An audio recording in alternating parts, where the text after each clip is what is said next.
Esta é mais uma produção da Federação Espírita Pernambucana, para você que curte podcasts. Boa tarde, meus irmãos.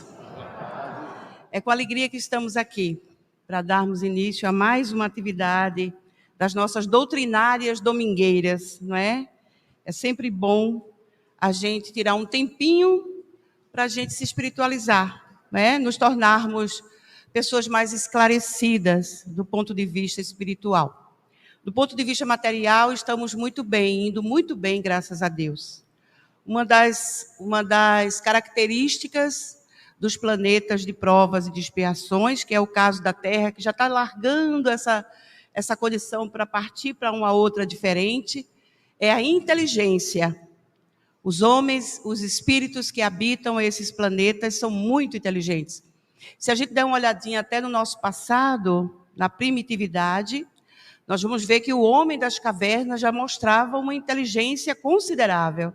Descobriu o fogo, inventou a roda, inventou o carro de bois, né, o puxado, que na época não era bem uma vaca ou um boi, mas outro animal, e que até hoje ainda se usa essa tecnologia tão antiga, né? A gente vai aí no interior e a gente vê os carros de boi puxando arado, cavalos, enfim. Então, o homem, ele ganhou de Deus essa condição de ser inteligente, de desenvolver sua inteligência, não é? Então, nós damos graças a Deus pela sua bondade e misericórdia. O que está acontecendo no nosso planeta no momento é a transformação mesmo, é a transição, a grande transição. Estamos mais próximos da regeneração e, portanto, da felicidade. Porque o próximo estágio da Terra, após a regeneração, é de ser um planeta feliz.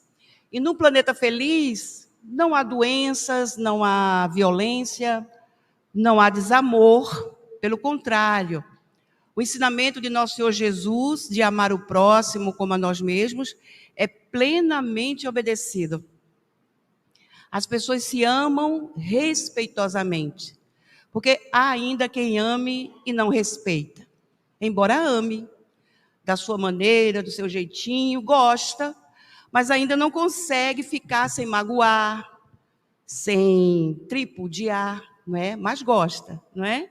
Então, nesse futuro aí que a gente vai viver, nós vivenciaremos o amor da sua forma correta. O amor sem doença, o amor sem ciúmes, o amor sem inveja, enfim.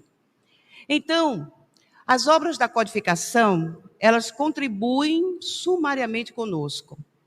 Essa obra aí, em particular, a Gênese, ela foi tirada pelo codificador da primeira parte de O Livro dos Espíritos. Só que aqui, Kardec aprofunda muito mais os ensinamentos das suas entrevistas feitas em O Livro dos Espíritos. Essa obra, ela sintetiza a ciência, a filosofia e a moral espírita. Lembrando que a ciência não é a ciência da Terra, é a ciência dos espíritos. Todo o conhecimento que os espíritos puderam passar, eles fizeram no Livro dos Espíritos e, por sua vez, aprofundadas em um livro, a Gênese. Esse livro foi lançado por Allan Kardec no dia 6 de janeiro de 1868, numa segunda-feira.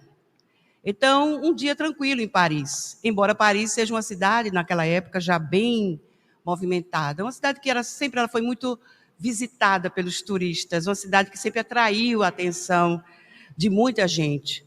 Então, lugar melhor não existia para que o Espiritismo pudesse vir a ser conhecido na Terra, não é? A Cidade Luz, ela projetou para o resto do mundo o Espiritismo, não é? Lá aconteceram as mesas girantes, embora a mesa girantes tenha acontecido em vários lugares, não somente na França. Aqui em Pernambuco, por exemplo, o Diário de Pernambuco, que é o jornal mais antigo da América do Sul, já falava de mesas girantes lá nos anos de 1900 e alguma coisa, aliás, 1800 e alguma coisa. Então, Fenômenos mediúnicos sempre existiram, inclusive na Idade da Pedra, não é? Mas, da forma como o Espiritismo coloca a mediunidade, ninguém mais fez. A doutrina espírita, ela tem um respeito extraordinário pela mediunidade. A mediunidade sempre foi usada como distração, para saber o futuro, saber coisas do nosso cotidiano, se a gente vai casar, se vai viajar, se vai morrer. Essas coisas as pessoas gostam de saber com antecedência, sofrer por antecipação. E a doutrina espírita não encara a mediunidade dessa forma. A mediunidade é coisa santa e santamente ela deve ser exercida, conforme diz o nosso codificador em O Evangelho segundo o Espiritismo. Então, o meu livrinho é todo assim. Eu adoro esse livro, então é todo marcadinho com as coisinhas que eu gosto de saber. Por exemplo, vou fazer uma palestra sobre algum assunto. Aí eu venho aqui nas orelhinhas e olho se aquele assunto tem e já vou lá e pego. É um livro que, conforme Maquiavel, não é?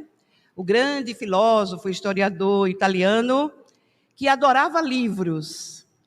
Para a gente ter uma ideia, ele chegava em casa do trabalho e aí ele tomava banho, trocava roupa para poder entrar na biblioteca, porque ele tinha um amor, uma veneração pelos livros, como nós que gostamos de estudar temos, não é? E aí ele ficava horas na biblioteca da casa dele, mergulhado no pensamento, no conhecimento dos autores. E ele diz nas suas confissões que a fome até passava. Ele nem sentia fome, porque era como se ele fosse alimentado por aquele conhecimento maravilhoso dos autores das obras. Eu adoro também estudar. Aliás, foi uma coisa que eu nunca dei trabalho à minha mãe. Eu sempre gostei de estudar. E aí, essa obra, ela vem trazer tudo o que a filosofia espírita tem a nos oferecer. A filosofia da Terra ainda não conseguiu, o homem filósofo, ele não conseguiu saber por que ele está aqui, de onde ele veio, para onde ele vai e por quê, o porquê das coisas que acontecem com ele. A filosofia espírita, que tem resposta para tudo, vai dizer, você veio, não é, do mundo espiritual, veio passar uns dias, porque para eles é dias, para a gente é anos, para a gente é século. Para os espíritos, o tempo é diferente, eles contam o tempo diferente da gente. Então, você está aí na Terra, minha querida, para passar um tempo, para aprender algumas coisas, mas o seu lugar é no mundo espiritual, porque, na verdade, nós somos espíritos vivendo experiências humanas, não é o contrário. Muitas pessoas acham que são seres humanos vivendo experiências espirituais. É o oposto, nós somos seres espirituais, vivendo experiências humanas. Então, nós temos tempo de chegar e de sair, de voltar para o nosso verdadeiro lar, que é o mundo espiritual. Então, essa obra, ela aprofunda muito todas essas questões dos porquês filosóficos, das crises existenciais que as pessoas às vezes ostentam, porque ele responde a todas as nossas questões. A ciência, por sua vez, é uma ciência dedicada a Deus, por isso que é ciência divina. Não é a ciência dos homens. A ciência dos homens se preocupa com as coisas materiais, com as leis físicas, com tudo o que rege o movimento dos astros. Por que a gente é sempre puxado para a Terra? Que imã é esse que nos puxa para o chão? Quem descobriu aí foi o Isaac Newton, né? Porque caiu uma maçã na cabeça dele, segundo dizem, né? E ele percebeu que tudo é puxado para baixo. Então, ele descobriu essa lei, não é?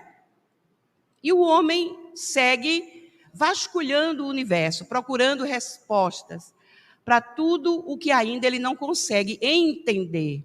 Muito embora sejam pessoas de uma inteligência admirável, mas ainda muitas coisas que eles não conseguem entender.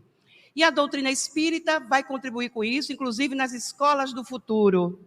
As crianças vão ficar muito mais interessadas nos astros, nas estrelas, nos orbes, porque vão aprender e ter certeza de que há vida humana em outras partes do universo.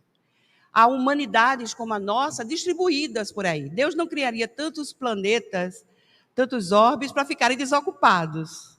Todos eles têm gente como a gente. Claro que podem ter fisionomias diferentes, compleição fisiológica diferente, mas filhos de Deus como nós somos. Também participando disso aí. As crianças não vão nem saber o que é guerra, elas só vão saber o que é vida além da Terra, como as pessoas vivem nesses planetas. As nossas sondas espaciais ainda são muito frágeis, fracas, não conseguem ainda captar a vida humana, inclusive nem conseguiram aqui na Terra, não é? Porque o Neil Armstrong falou isso lá. Eles viram o planeta Terra e pelo sonar, pelo radar, por todos os equipamentos que eles tinham lá a bordo, não conseguiam identificar pessoas morando aqui. Então, se eles não conseguiram ver na Terra, não conseguem ver em planeta nenhum, até que esses equipamentos eles possam ser tão sofisticados a ponto de identificar aglomerados humanos. Mas é uma questão de tempo. Daqui a uns 25 anos, isso será possível, vamos dizer assim. Então, meus irmãos, a Gênese, ela fala de Deus, ela fala do universo e ela fala de nós. E ela é tão rica de informações que ela se torna uma obra magnífica.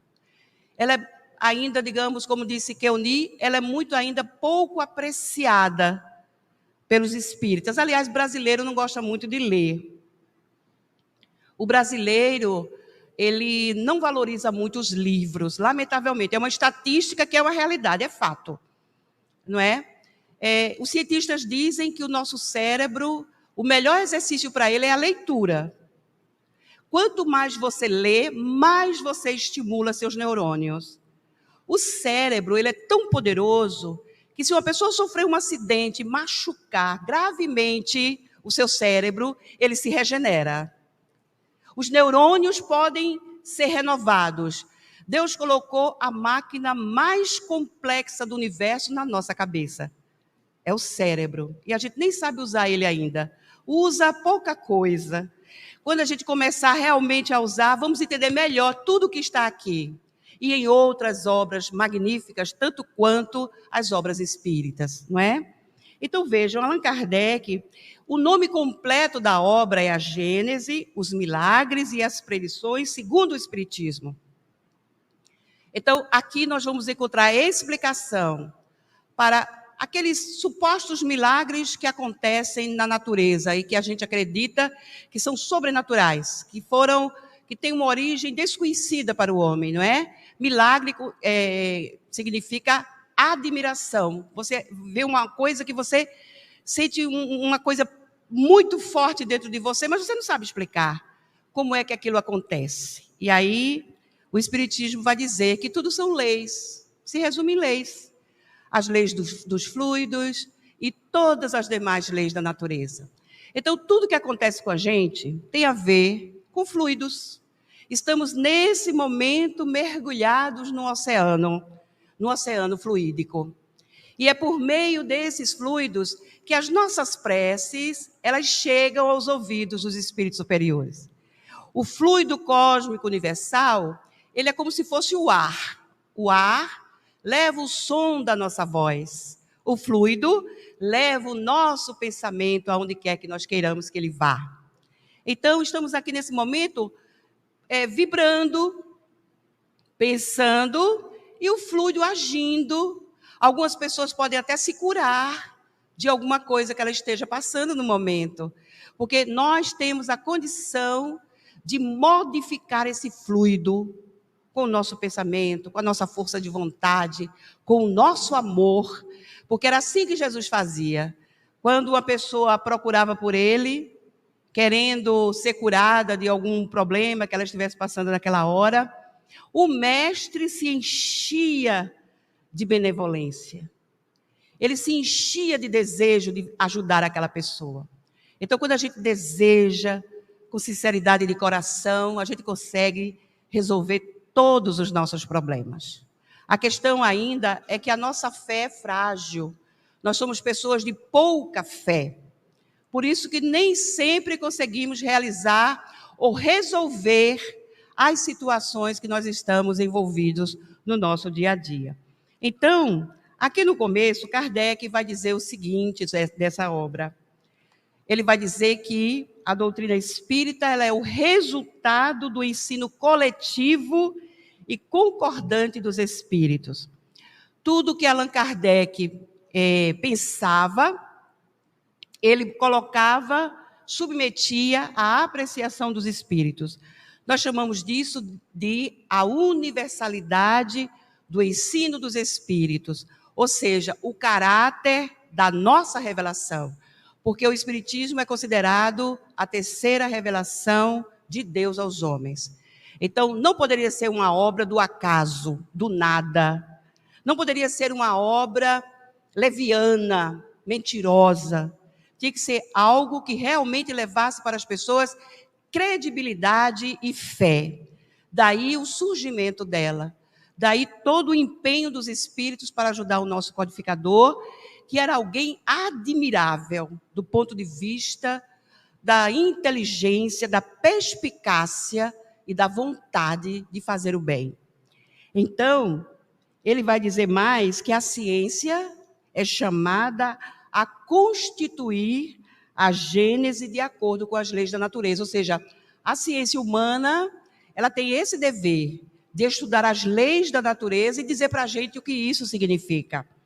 Mas Deus prova a sua grandeza e seu poder pela imutabilidade de suas leis. Então, Deus não cria uma lei para ficar mudando ela toda hora. É diferente das nossas leis, que nós mudamos a hora que nós queremos. Um decreto aqui, uma emenda ali, não é? Um aditivo lá, e a lei muda. Isso no caso das leis humanas. As leis de Deus não mudam, elas são imutáveis. Portanto, as leis de Deus não são abrogadas por Deus. Quantas pessoas querem que as coisas aconteçam como ela quer? Mesmo que tenha que acontecer um milagre, por exemplo, que as pessoas que não compreendem o mecanismo das leis da natureza acreditam em milagres. Mas nem tudo é como a gente quer, porque Deus não fica mudando as suas leis porque Edna quer, porque fulano quer, porque fulano acha que pode. Porque tem muita gente que pensa que é Deus, tem gente que acha que é Deus e tem gente que tem certeza que é. Então, não é por aí não é?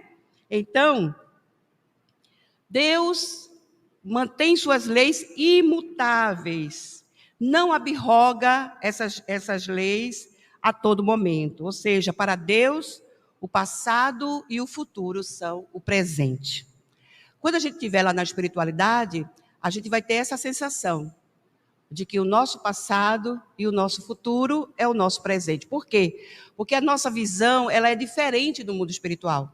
Aqui nós temos o nosso corpo físico, que nos tolhe todos os sentidos, mas o espírito, lá no mundo espiritual, ele consegue ver em 360 graus, igual aquelas câmeras de segurança que tem nas avenidas.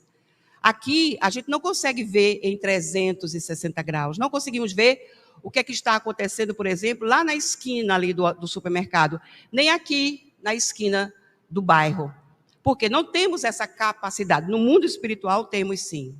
Então, essa questão do futuro e do presente, aliás, o passado seria o futuro, nós teremos essa sensação quando estivermos vivendo lá no mundo espiritual. Então, vejam bem. Então, ela foi o resultado, não é?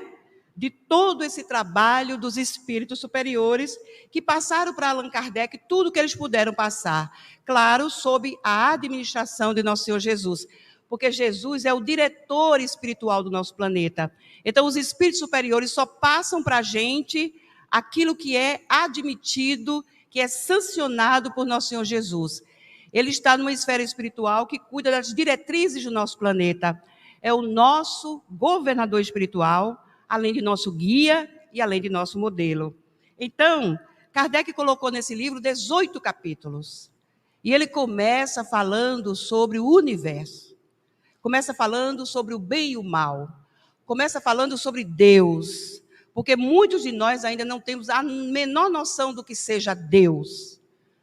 Por tradição, acreditamos que Deus é o criador do planeta, criador do mundo.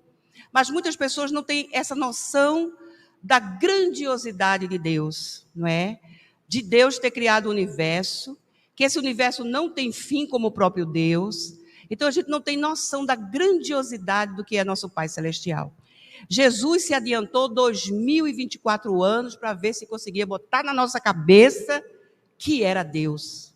Trouxe uma nova conceituação de Deus. Ele podia ter vindo agora, que nós estamos bem mais evoluídos, temos as tecnologias ao nosso favor, a internet e tudo mais, para poder vir falar o que ele falou há 2024 anos. Não. Ele se antecipa para nos ajudar a termos essa compreensão ao longo das nossas futuras reencarnações. Ele mesmo falou de reencarnação. A reencarnação é uma das leis de Deus que não muda. Houve um rei aí, não é? Lá no Oriente, onde hoje é a Turquia, a cidade de Istambul, que era o rei Justiniano, ele era o representante de Roma no Oriente. Ele se casou com uma moça que era cortesã na época, então ela vinha, não é, de uma vida de promiscuidade, só que ela caiu nas graças do rei, ele se apaixonou por ela perdidamente e casou-se com ela. Só que as amigas dela, do tempo que ela vivia, aquela vida dissoluta, começaram a querer privilégios. Agora nossa amiga é rainha, então vamos pedir as coisas para ela. Aquela coisa de a gente se aproveitar dos amigos, não é? E daí ela não gostou muito não, porque aquelas moças começavam a solicitar cada vez mais, como uma espécie de chantagem, pedindo cada vez mais privilégios, mais coisas, mais benefícios, vantagens. E ela foi se aborrecendo com aquilo ali, até que ela ficou meio deprimida e o marido dela percebeu. Então ele perguntou para ela, por que você está assim? Eu estou criando um diálogo assim mais ou menos, né? E ela acabou explicando para ele que ela tinha mandado matar aquelas moças. Ela pagou assassinos de aluguel para que eles acabassem com aquelas mulheres, para elas deixarem de perturbar a sua vida, agora sua vida de majestade. Só que ela, depois que isso aconteceu, ela teve uma recaída, porque ela se lembrou que naquela época a lei era do olho por olho e do dente por dente. Bateu, levou. É a lei de ação e reação. Depois que a pessoa sofre a reação da lei, ela entra no outro processo de causa e de efeito. Duas leis já cobrando a ela ressarcimento. E ela ficou desesperada, porque ali havia essa concordância de que a pessoa que mandava matar alguém renasceria para alguém matar ela. Então ficaria nisso, não é? Se a lei realmente fosse assim, nunca deixaria de haver violência nos lugares. Sempre haveria alguém nascendo para matar o outro, e isso não é possível. Deus não permite isso. Ninguém nasce para matar ninguém. A pessoa pode até matar, mas não nasceu com esse motivo, com essa motivação. Então, Teodora ficou apavorada, porque ela mandou matar mais de 300 mulheres. Seriam 300 renascimentos onde ela seria assassinada. E ela ficou com muito medo. Aí o marido dela não teve dúvida, achou que era aquela coisa, né? Ele achava que era Deus, ele tinha certeza que era Deus, porque, na verdade, os reis da terra, eles eram os representantes de Deus na terra. Olha só, quanta arrogância, né? Quanta prepotência, alguém se achar representante de Deus. O único representante de Deus na terra foi Jesus Cristo, mais ninguém.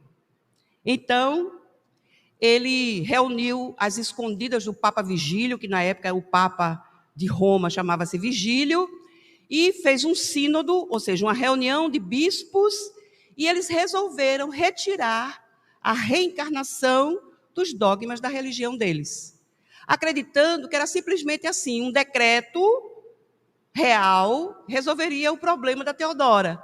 Ela poderia dormir tranquila, porque agora não existiria mais reencarnação, então, quando ela morresse, não voltaria mais, portanto, estaria livre do castigo.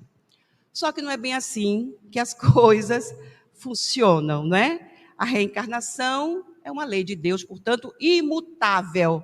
Ninguém consegue acabar com ela. Por isso que nossos irmãos de outras religiões não acreditam em reencarnação, porque na época não somente foi retirada dos livros todo o ensinamento sobre a reencarnação, como aqueles que eram, digamos, defensores da reencarnação também foram mortos por conta disso aí. Aí o Justiniano acreditou que ele resolveu a situação da mulher dele, mas ele não resolveu, não é? Então vejam, aqui nós vamos encontrar Kardec falando o seguinte, né? Que tudo pode ser explicado com o auxílio apenas das leis da matéria. Assim acreditavam os cientistas de antigamente. Então, uma das coisas que também separou a ciência da religião, né? Elas hoje não se combinam, não se bicam, como a gente diz. Por quê? Porque a ciência ela quer explicar tudo pela lei da matéria. E os religiosos querem explicar tudo pelas leis espirituais. Então, por exemplo, uma das coisas que é patente dessa desunião entre a religião e a ciência, o dilúvio.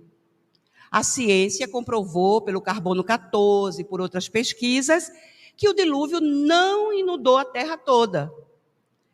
Apenas um pedaço de lugar, foi uma questão localizada.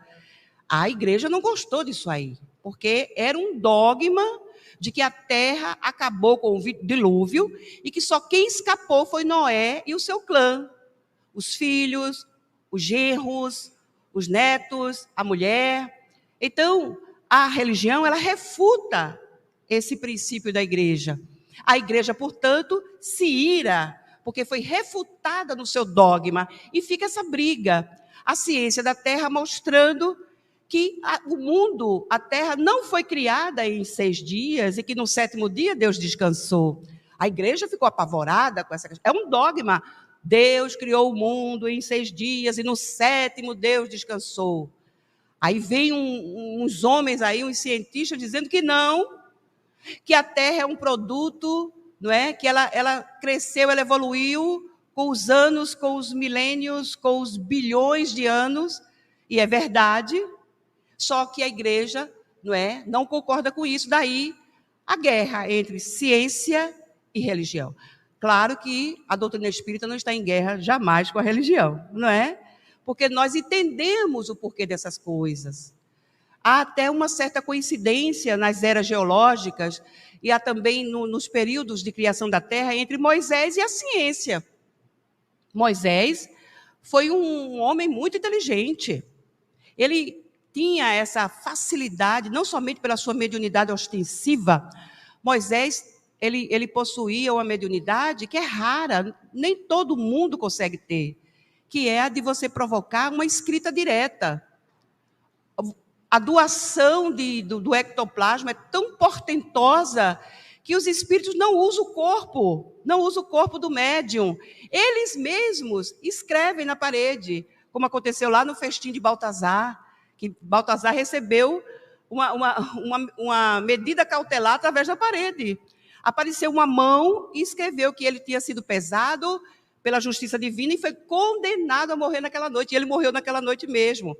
Moisés era esse médium que tinha essa condição de doar esse ectoplasma tão portentoso que os espíritos nem usavam o corpo dele.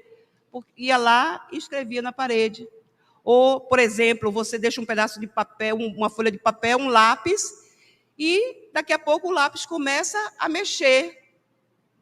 Não é você que está escrevendo, como é o caso da psicografia. Na psicografia, o médium pega no lápis ou na caneta e escreve. Nesses casos, não, os próprios espíritos fazem isso. Então, Moisés, ele conseguiu combinar o tempo de criação do nosso planeta em 6 dias, com que os cientistas conseguem combinar os mesmos períodos em bilhões de anos.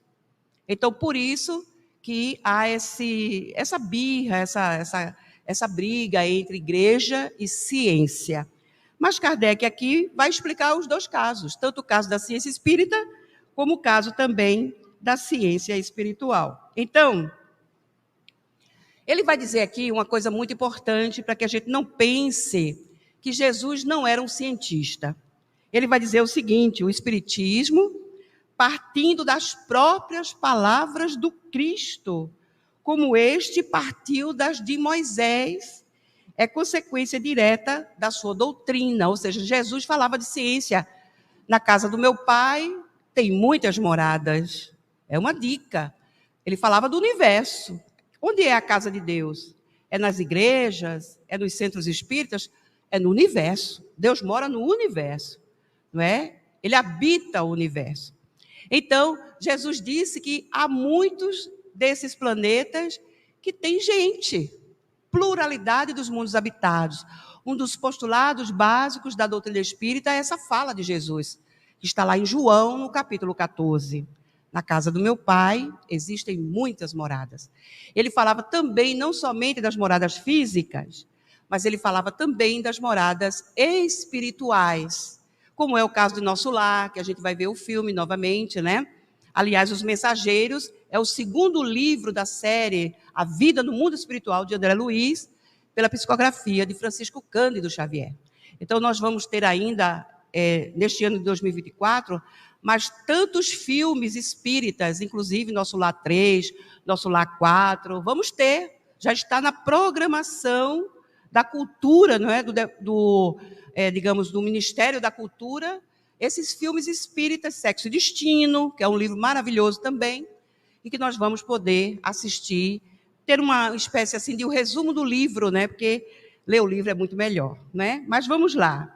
Então, nós temos a questão também da pluralidade das existências, não é? Onde aqui Kardec também fala sobre a reencarnação. Então, pelo estudo da situação dos espíritos, o homem sabe que a felicidade e a infelicidade, porque ele passa na vida espiritual, são inerentes ao seu próprio grau de perfeição.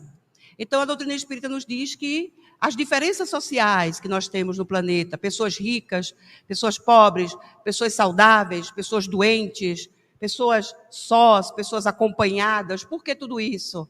Porque numa encarnação eu possa nascer rico e na outra eu nasça pobre. Olha, se você na sua encarnação, quando foi rico, você abusou da sua riqueza, você vai precisar aprender a viver sem ela. E daí a pobreza da próxima encarnação justifica os seus abusos, exageros, tudo de ruim que você possa ter feito com a sua fortuna na sua reencarnação anterior. Emmanuel tem um livro que só fala em dinheiro. O nome do livro é Dinheiro. E uma das mensagens de Emmanuel, ele diz exatamente isso: abençoe o seu dinheiro, para que o seu dinheiro lhe abençoe. Quantas pessoas não abençoam o seu dinheiro? Usam o dinheiro para qualquer coisa. Dinheiro é coisa séria. Aliás, a riqueza é uma prova muito mais difícil do que a pobreza. Jesus falou isso. É mais fácil um camelo passar pelo buraco de uma agulha do que um rico entrar no reino dos céus. Por quê? Porque o rico tem dificuldade de se desprender daquilo que ele tem. Ele, se pudesse, levava até para o mundo espiritual. Mas caixão não tem gaveta, não é? Não dá para você colocar muita coisa lá dentro, senão outros vão lá saquear o seu túmulo e roubar o que era seu. Não é assim? Então, tudo depende do nosso grau de evolução. Aqui no auditório, né, estamos aqui juntos, mais ou menos 200 pessoas, que sabemos qual é, em que grau de evolução nós estamos. Eu sei se eu sou muito egoísta, se eu sou muito vaidosa, e uso minha vaidade para coisas ruins, se eu sou uma pessoa prepotente, eu não dou nem bom dia para o porteiro quando eu passo por ele, não é? Eu não peço licença quando eu vou passar por algum lugar, eu não peço desculpas. Eu sou esse tipo de pessoa, então o meu grau de evolução não está muito legal, não é? Então, cada um de nós sabe quem é, em que tipo de grau de evolução está, e sabe tanto que age de forma a melhorar.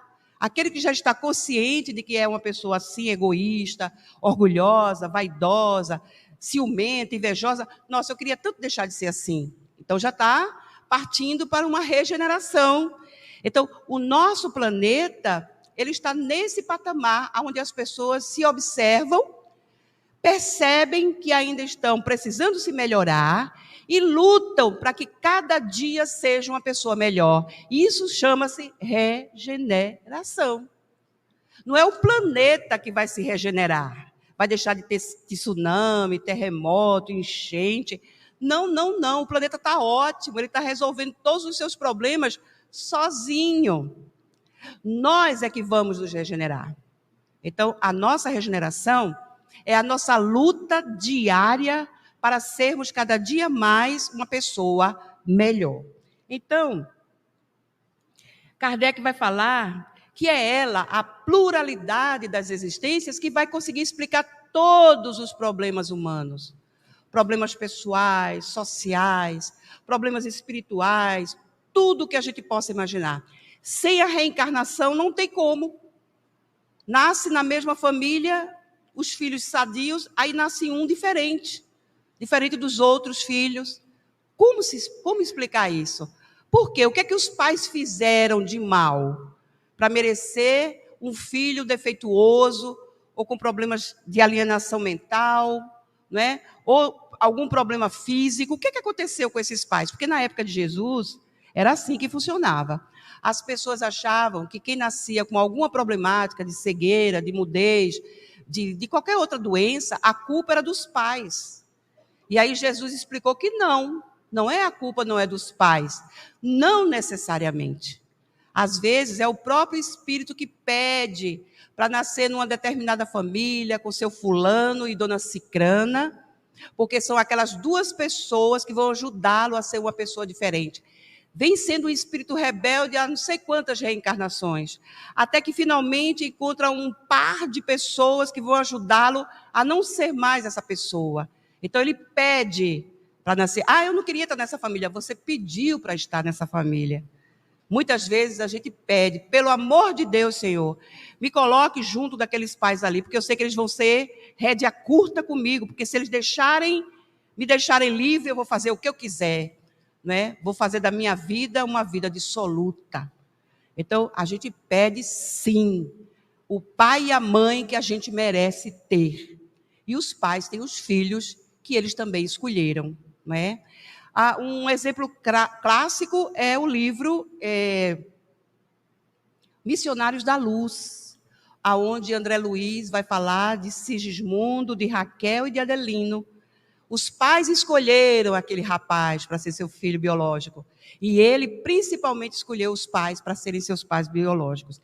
Então, não tem ninguém na família errada, não. Está todo mundo na família que precisa estar, com o pai e a mãe que precisa estar. E os pais com os filhos que eles precisam estar. E agora mais com os netos, né? Ainda vem mais gente para a gente dar conta. Então, vejam, meus irmãos. Então, todos os, digamos, do capítulo 1 até o capítulo 13, nós vamos ter aí a Gênese falando dessa parte mais, digamos, do mundo, do universo, do mundo espiritual, de como a gente se comporta lá, os fluidos. Qual é a importância dos fluidos para a nossa vida? A gente falou um pouquinho sobre ele no começo. Mas os fluidos, eles são responsáveis por todos os fenômenos que acontecem na natureza e também conosco. Então, não tem como a gente explicar determinados fenômenos, por exemplo, os fenômenos mediúnicos de aparição, até as próprias obsessões. Não tem como a gente explicar a obsessão sem saber a lei dos fluidos. É por isso que é tão importante estudar, se aprofundar, perguntar quando não souber, né? Ter essa simplicidade de perguntar. Então, na segunda parte, Kardec vai falar, não que ele dividiu em duas partes, mas na sequência, Kardec vai falar sobre as predições, sobre os milagres do Evangelho e também sobre os sinais dos tempos. Ele fala dos milagres que Jesus operou, no caso dos milagres, entre aspas. Por exemplo, Jesus andou sobre as águas. Jesus acalmou uma tempestade. Como é que ele fez isso? É milagre isso aí? Não, não é milagre, são leis. No caso dele andar sobre as águas, na verdade era a sua projeção, o seu perispírito, o seu corpo espiritual que andava sobre as águas. E para o espírito, a matéria ela não influi, ela não causa ela não perturba o espírito. O espírito consegue atravessar essa parede, que é relativamente grossa, aqui tem cimento, aqui tem brita, aqui tem tijolo, e o espírito passa, ou seja, ele consegue ultrapassar, porque a matéria não lhe opõe nenhuma resistência. Então, Jesus andou sobre as águas, aliás, projetado, não é? Como ele fez quando, depois da sua morte, que ele apareceu para os discípulos dele, para os seus apóstolos. Não era Jesus de carne e osso, Em verdade, é o seu corpo espiritual materializado. Se um espírito quiser se materializar aqui, ele vai usar todo o nosso ectoplasma aqui junto e ele vai se materializar aqui. Como aconteceu com a Kate King, através da médium Florence Cook, onde o William Crookes conseguiu materializar com uma médium portentosa um espírito que ele pôde conversar com ele, perguntar coisas, medir a altura, ver a pulsação, porque tudo que tem aqui no corpo físico, na verdade, é espelho do que tem no perispírito. Então, o verdadeiro coração está no perispírito, o verdadeiro fígado está lá, o verdadeiro baço está lá. Aqui é só uma representação do que está lá no perispírito. Por isso que justifica a aparição de espíritos, a materialização de espíritos. Aqui em Pernambuco tinha um médium chamado Peixotinho, que ele conseguia materializar espíritos. Vários centros espíritas aqui de Pernambuco faziam a materialização de espíritos. Isso é possível, sim. Isso é ciência espírita. Isso acontece graças à lei dos fluidos. Então, quando Jesus mandou, quando ele acalmou a tempestade, na verdade, ele conversou com os espíritos. Porque nós aprendemos lá no livro dos espíritos que existem espíritos que cuidam da natureza. E dentro da natureza tem os que cuidam dos bichos, os que cuidam das plantas, os que cuidam dos minerais, das águas. Então, quando Jesus disse silêncio, ele não falou com a água, ele falou com os espíritos que estavam provocando a tempestade. Não tem mistério nisso, é lei natural. Ele não abrogou nenhuma lei de Deus, ele apenas falou, conversou com os espíritos, como ele conversava com os obsessores, não é? Tanto é que várias pessoas que estavam naquela época possuídas por algum espírito, Jesus conversava com o espírito e o espírito ia embora, não é? Tem até um caso de que Jesus teve que sair correndo da cidade porque um espírito que falou com ele, na verdade, não estava sozinho, estava atormentando aquele rapaz junto com outros espíritos. Só que nem todo mundo via aqueles outros espíritos. Jesus viu, né? E ao conversar com aquele espírito, eles foram embora e assustaram os porcos. E os porcos saíram correndo e se precipitaram no precipício, e aí foi um grande prejuízo para aqueles pastores. Então, na verdade, não havia nenhum milagre, nenhuma coisa sobrenatural. E com relação às curas, o que é a cura? A cura é a troca de uma célula doente por outra célula boa. É assim que se opera a cura do nosso corpo, não é? Estamos adoentados, tomamos o remédio. O que é que o remédio vai fazer? Estimular a fabricação de células boas e o nosso sistema imunológico vai ficando mais forte e vai expulsando as células ruins através das toxinas, não é? Das fezes, da urina e outra coisa. Então, o que é que Jesus fazia? Ele fazia isso. Quando ele olhava para uma pessoa que via aquela pessoa adoentada, ele fazia essa troca, trocava uma célula boa por uma célula doente. Não é milagre, é lei, é fluido, é natureza. Então, a Gênese, ela tem esse propósito de abrir os nossos olhos. Como é que Jesus multiplicou os pães? Ele multiplicou os pães mesmo? Jesus foi tentado no deserto. Jesus foi tentado mesmo? E outras coisas que nós podemos aprender aqui, nessa obra magnífica, chamada A Gênese. E, para terminar, ele vai falar, Kardec, na verdade os espíritos, né, por meio dele, vão falar sobre os sinais dos tempos e a geração nova. E aí Kardec vai trazer vários e vários capítulos do Evangelho, onde Jesus falou do que ia acontecer lá na frente. Está lá o sermão profético, capítulo 24 de Mateus. Lucas fala sobre guerras, rumores de guerras. Ou seja, João fala do Apocalipse. Então não tem nenhum mistério. É só a gente sentar, ter boa vontade, ler e se esclarecer. A doutrina espírita é uma doutrina de esclarecimento do espírito imortal. Para nós não há segredo nenhum, mistério algum, nem dogma que possa nos tolher a razão e o sentimento. Temos que ter uma razão iluminada. E a razão iluminada, ela vem pelo esclarecimento, pelo discernimento. E o que é o discernimento? É um pensamento mais bem elaborado. A gente pode pensar qualquer coisa, mas quando você medita, quando você reflete, o seu pensamento vira discernimento. Aí você aprende mais e mais. É por isso que quando a gente vai ler qualquer obra espírita, a gente já leu aquilo ali em outras ocasiões. Quando lê, parece que nunca leu e descobriu uma coisa diferente. Porque o seu raciocínio melhora, a sua consciência se expande. Esse é o sentido da doutrina espírita. Para que você possa se regenerar o mais rápido possível. Para que você possa experimentar felicidade. Não tem nada melhor do que ser feliz. Todos nós queremos ser felizes. E para sermos felizes, precisamos ter uma razão iluminada e uma fé raciocinada. Porque fé cega gera preconceito, fé cega gera alienação, fé cega gera até coisas piores, como racismo, como outras coisas ruins que as pessoas passam. Por quê? Porque a fé não é raciocinada. Então, graças a Jesus, graças a Allan Kardec, nós podemos fazer esse exercício todos os dias. É só a gente fazer como Maquiavel fazia. Senta lá na biblioteca, pode ser daqui da federação, pode ser da sua casa, pode ser de onde você quiser, e mergulhe, faça uma imersão nas obras. Quanta diferença isso faz para a nossa vida, meus irmãos. Desejo a todos um feliz ano novo, que Deus os abençoe, muitas prosperidades espirituais para todos nós e que nós consigamos rapidamente sair desse estado de coisas tão desagradável e podemos respirar livremente e dar graças a Deus. Muito obrigada, que Jesus nos abençoe. Obrigada. Você ouviu o podcast da Federação Espírita Pernambucana.